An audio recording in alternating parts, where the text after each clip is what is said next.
All right, let's just jump right into this explainer. Today, we're breaking down a really fascinating analysis by Ambassador Chaz Freeman. He looks at how the global balance of power is, frankly, transforming right before our eyes. It's kind of like a masterclass in reading the geopolitical tea leaves, you know? We're stepping way back from the standard media narratives to uncover the deep structural shifts happening around the world. So if you want to know what's actually driving today's headlines, you're definitely in the right place. To make sense of all these complex shifts, we're going to start with a specific event and then zoom out. First up, the Beijing summit. Then we'll look at shifting maritime power, the geopolitics of Taiwan, the crisis of democracy, and finally, the lost art of diplomacy. Now look at this quote. What's really interesting here is how perfectly it frames the massive, centuries-long transition we're exploring today. I mean, think about that date for a second, 1763. We're talking about the potential end of a 263-year era. It's a hugely bold statement, but Ambassador Freeman's analysis totally backs it up, showing us exactly how the rules of the game are, quite literally, being rewritten. Section 1. The Beijing Summit, Pageantry and Power Dynamics. So let's look at that recent summit. This was the first time in 9 years a U.S. president traveled to Beijing to meet with Chinese leadership as absolute equals. And the analysis illustrates some pretty stark trade-offs. On one hand, the U.S. secured that vital pageantry and potential transactional sales, things like aircraft and soybeans. But on the flip side, China successfully asserted its diplomatic prestige. They really framed themselves as a stabilizing force and even used the opportunity to pitch their Taiwan policy directly to the U.S. president.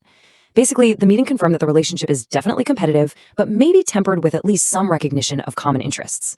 But you know, statecraft is also about the micro details, and Freeman observes a genuinely fascinating one here. The Chinese actually allowed sanctioned U.S. official Marco Rubio into the country for the summit, but they subtly changed the Chinese characters used to transliterate his surname. Instead of the standard characters, they used ones that translate to rash, impatient, and rude. I mean, wow. It's just a masterful, incredibly subtle diplomatic sleight. It really shows exactly how carefully managed and deliberate these interactions are on the global stage. Section 2. Shifting maritime power, the end of an era. Okay, the crucial thing to understand is that these diplomatic meetings are happening against the backdrop of a massive structural shift in global waters. The analysis traces a really clear baton pass of maritime dominance, starting with the British way back in 1763, and then shifting to the U.S. at the Battle of the Bismarck Sea in 1943. But today, well, that unbroken chain is being challenged, and not by another massive navy, but by cheap land-based missiles and drones. To really grasp why this era might be ending, just think about this staggering number. 2,000 kilometers. Land powers can now project a lethal threat 2,000 kilometers, that's roughly 1,500 miles, straight out into the ocean. Throw in drones with a 300-kilometer range, and you fundamentally neutralize traditional naval dominance. You just don't need a massive fleet of destroyers to control the waters anymore. Not when you can simply launch precision strikes right from the shore. It's a total game changer. And because of this new asymmetry of war, the analysis notes that land-based actors are setting entirely new precedents. We're seeing this with the Houthis blockading the Red Sea from the land, effectively doing what only massive navies used to be able to do. Freeman even argues the U.S. Navy is currently struggling to unilaterally impose its will on the Strait of Hormuz. Looking ahead, this sets a wild precedent where nations like Indonesia are now reportedly considering charging transit fees for critical choke points like the Malacca and Lombok Straits. The big takeaway here? Traditional naval control is being severely, maybe permanently, weakened by land-based tech. Section 3. The geopolitics of Taiwan, a strategic dilemma. Building on that changing military landscape, Freeman notes a really significant shift following the Beijing summit. U.S. leadership, notably figures like Donald Trump, have appeared increasingly reluctant to commit to a military defense of Taiwan. According to the analysis, he sees little merit in starting a massive war 9,500 miles away from Washington just to prevent Taiwan's reassimilation by China. And honestly, this is a profound shift in tone, one that ripples out across the entire region.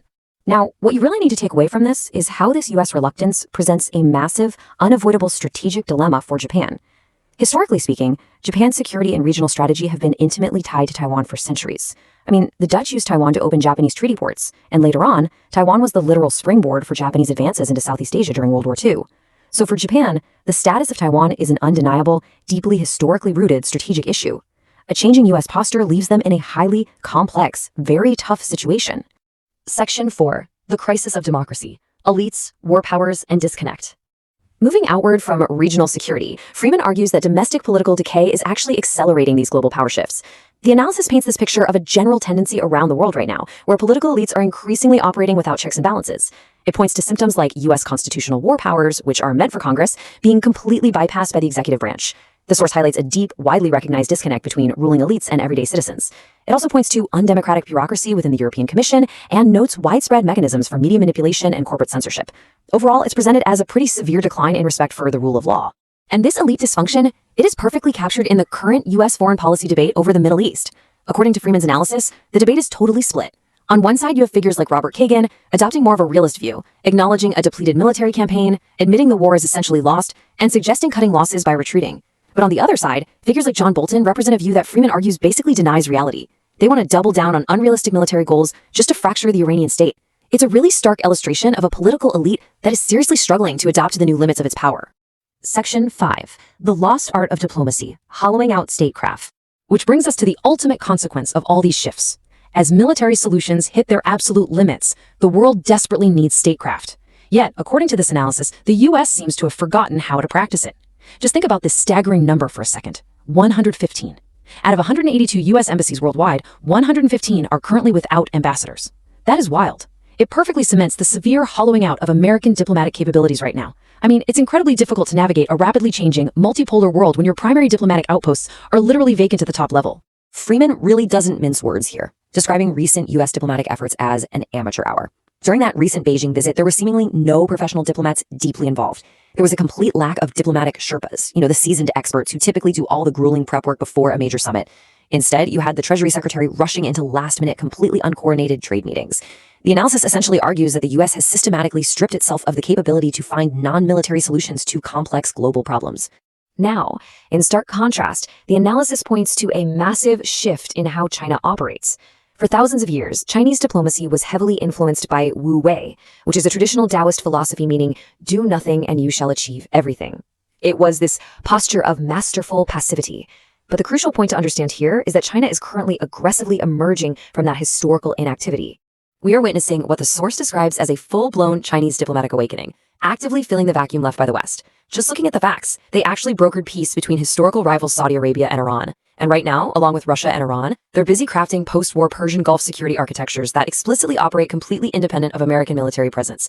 They're even proposing active policies for the conflict in Ukraine.